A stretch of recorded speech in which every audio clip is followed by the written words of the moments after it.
দ্বিধাবোধ। অনেক সময় আমরা জীবনে সেই বাঁকে এসে পৌঁছই যেখানে আমরা বুঝতেই পারি না যে এবার কোন দিক নির্বাচন করা উচিত। কখনো এদিকে যাওয়া উচিত মনে হয়, কখনো ওদিকে যাওয়া উচিত মনে হয়, কখনো দুদিকেই যাওয়া প্রয়োজনীয় বলে মনে হয়, কিন্তু তা তো সম্ভব নয়।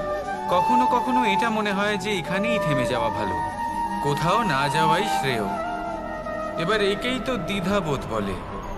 সংসারে এমন কোনো দ্বিধা নেই যার সমাধান সম্ভব নয়। এই দ্বিধাবোধ স্বাভাবিক, আর আপনার এই দ্বিধাকে আমি একটু সরল করে দিই। দ্বিধাগ্রস্ত হয়ে নির্বাচন করলে তখন এটা মাথায় নিয়ে করবেন যে আপনার এই নির্বাচনের ফলে এই সংসারের ওপর, এই সমাজের ওপর কি প্রভাব পড়তে পারে।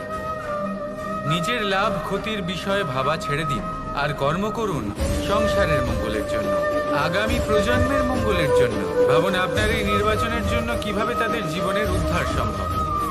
কারণ এই ভাবনাই হলো উচিত ভাবনা। কারণ অনেক সময় ওষুধ একটু কড়া মনে হতেই পারে, কিন্তু এই ওষুধই তো রোগ মুক্তি ঘটায়।